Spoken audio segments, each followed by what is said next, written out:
Students, आज हम लोग बेटा अकाउंटेंसी का चैप्टर करेंगे और अकाउंटेंसी के चैप्टर में जो हम पार्टनरशिप का चैप्टर करेंगे बेटा accounting for partnership firm fundamentals, उसी में हम एक एस्पेक्ट्स करेंगे पार्टनरशिप का, provision relating to interest on capital. तो सबसे पहले बेटा आपको पता होना चाहिए जो इंटरेस्ट ऑन कैपिटल है it is an expenses for the firm and income for the partners.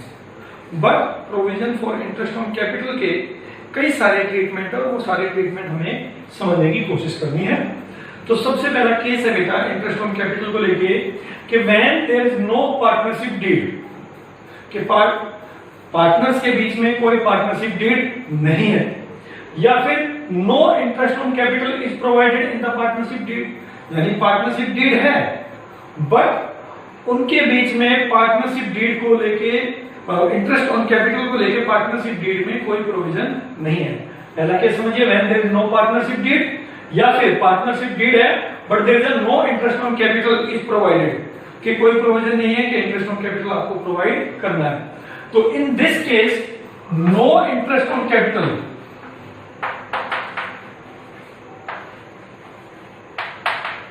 Is to be allowed by firm.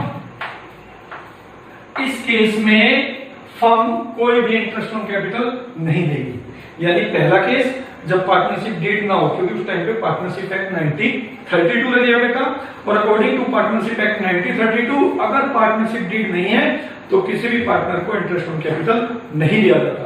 दूसरा केस इसी में ही कि पार्टनरशिप डीड है बट उसमें इंटरेस्ट को लेकर कोई प्रोविजन नहीं है, तो भी हमें कोई इंटरेस्ट ऑन कैपिटल प्रोवाइड नहीं करना है। तो no interest on capital is to be allowed by firm, right.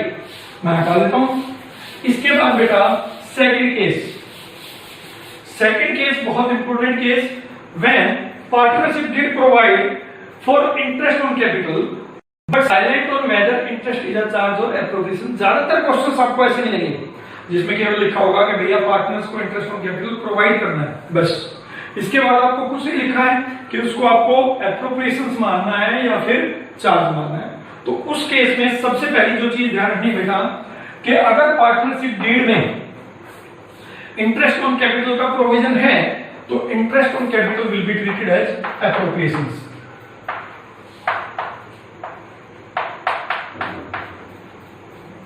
Treated as appropriations.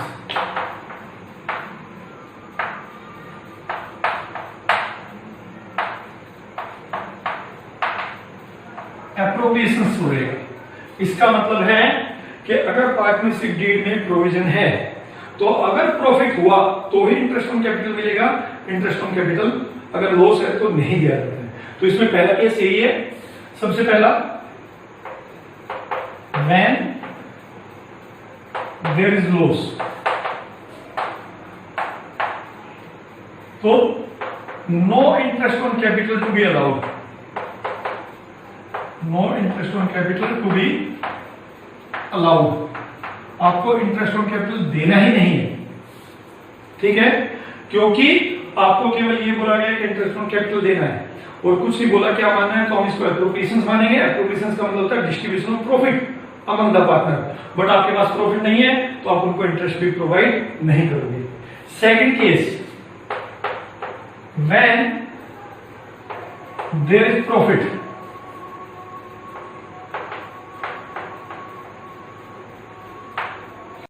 Equal to or more than interest on capital. When there is profit equal to or more than interest on capital, तो आपको interest on capital provide करना है।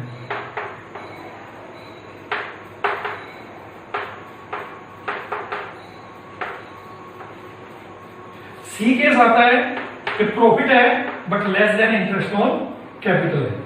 Profit is less than, और ये question बहुत बार आता है बेटा, interest on capital, profit is less than interest on capital. तो आपको बहुत सिंपल सा करना है, जितना प्रॉफिट है, प्रॉफिट विल बी डिवाइडेड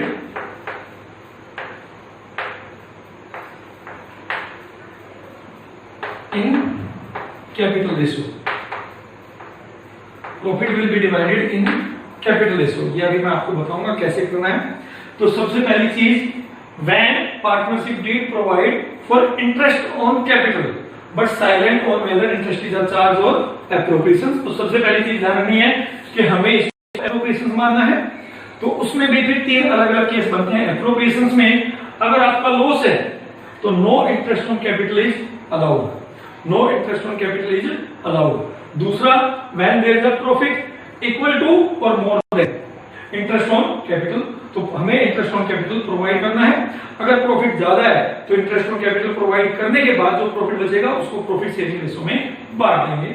फिर अब profit is less than interest on capital, तो हमें क्या करना है, जितना भी प्रॉफिट है उसको सिंपली जो उनका कैपिटल रेशियो है उसमें डिवाइड कर देना है। ये भी मैं आपको एग्जांपल के साथ में समझाऊंगा बेटा।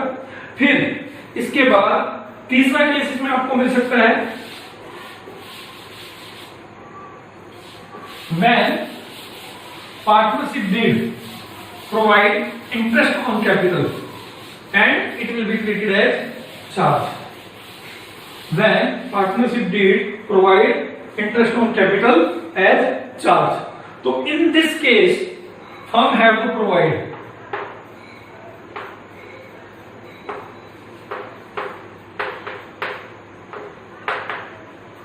interest on capital either in case of profit or loss, both. In both the case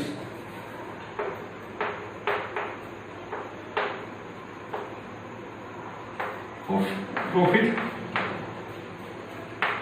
or loss, मतलब अगर पार्टनरशिप डीड में ये बोला गया है कि पार्टनर्स को इंटरेस्ट ऑन कैपिटल देना है और उसको चार्ज मानना है। चार्ज का मतलब है आपको पे करना ही पड़ेगा, चाहे आपको उतना प्रॉफिट हो या ना हो, चाहे आपको लॉस हो, तो आपको इंटरेस्ट ऑन कैपिटल प्रोवाइड करना पड़ेगा, राइट।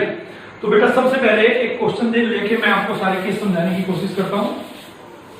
मान लीजिए there are 2 partners A and B, there are 2 partners A and B, right, जिनका जो रेशियो है वो बेटा इक्वल है और उनका कैपिटल लगा है बेटा ए का 2 लाख, बी का 1 लाख। सबसे पहला केस के there is no provisions for the interest on capital in partnership deed, ठीक है। तो हमें कोई इंटरेस्ट ऑन कैपिटल प्रोवाइड नहीं करना है क्योंकि पार्टनरशिप डीड में लिखा ही नहीं है कि हमें इंटरेस्ट ऑन कैपिटल प्रोवाइड करना है। या फिर there is no partnership deed, उनके बीच में कोई पार्टनरशिप डीड नहीं है तो भी हमें इंटरेस्ट ऑन कैपिटल प्रोवाइड नहीं करना है। This was our first case. Second case है बेटा when there is a provision for interest on capital. Interest on capital का प्रोविजन दे रखा है बेटा कि पार्टनरशिप फर्म में लिखा है कि आपको इंटरेस्ट ऑन कैपिटल प्रोवाइड करना है 10% per annum, 10% per annum, right. और आपको ये नहीं बताया गया है कि it will be treated as charge और एप्रोप्रिएशन। तो कुछ नहीं लिखा है तो बेटा हम इसमें एप्रोप्रिएशन मानेंगे। मान लीजिए केस फर्स्ट में आपको लॉस दे रखा है, when there is a loss of rupees 10,000, पहला केस ये है। फिर बताता हूं क्वेश्चन क्या है। ए और बी है 1:1 की रेशो में, उनका कैपिटल है 2 लाख, 1 लाख रुपए, इंटरेस्ट ऑन कैपिटल प्रोवाइड करना है 10% पर एनम और ये पार्टनरशिप डीड में प्रोवाइडेड है, इतना ही लिखा है। ये नहीं बताया कि इसको क्या ट्रीट करना है, तो ये एप्रोप्रिएशन ट्रीट होगा बेटा। और पहला केस दे रखा है when there is a loss of rupees 10,000। जब एप्रोप्रिएशन है तो इंटरेस्ट ऑन कैपिटल केवल तभी प्रोवाइड किया जाता है जब प्रॉफिट है। तो यहाँ पे प्रॉफिट नहीं है तो आप लिखोगे no interest on capital is to be allowed, is to be allowed। तो इस केस में हमें इंटरेस्ट ऑन कैपिटल प्रोवाइड नहीं करना है, इस केस में हमें इंटरेस्ट ऑन कैपिटल प्रोवाइड नहीं करना है, राइट। सेकंड केस है when there is a profit of rupees 50,000 ये मैं उन्हीं केस की बात कर रहा हूं जो मैंने अभी आपको केस बताए थे बेटा।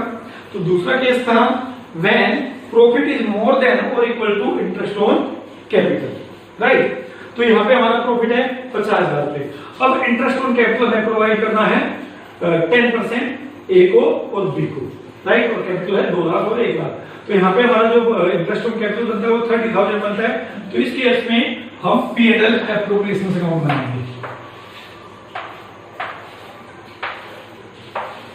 आप यहां लिखेंगे बेटा by net profit 50,000 rupees particular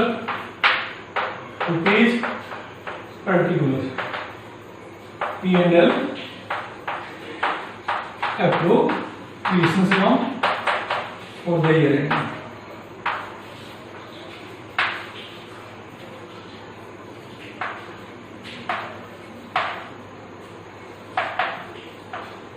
credit ये डेबिट। आप यहाँ लिखेंगे बेटा to interest on capital A B. A का बनेगा बेटा 2 लाख पे 10% 20,000, बी का बनेगा 10,000। तो total interest on capital provide करना है 30,000। इसका मतलब है जो इस साल हमने नेट प्रॉफिट कमाया 50,000 रुपए, उसमें से 30,000 जो है हमने इंटरेस्ट ऑन कैपिटल प्रोवाइड कर दिया। और उसके बाद भी हमारे पास कितना प्रॉफिट बच गया बेटा 20,000। और प्रॉफिट शेयरिंग रेशो कितना है equal which will be distributed among the partners in equal ratio. तो हम लिखोगे टू प्रॉफिट ट्रांसफर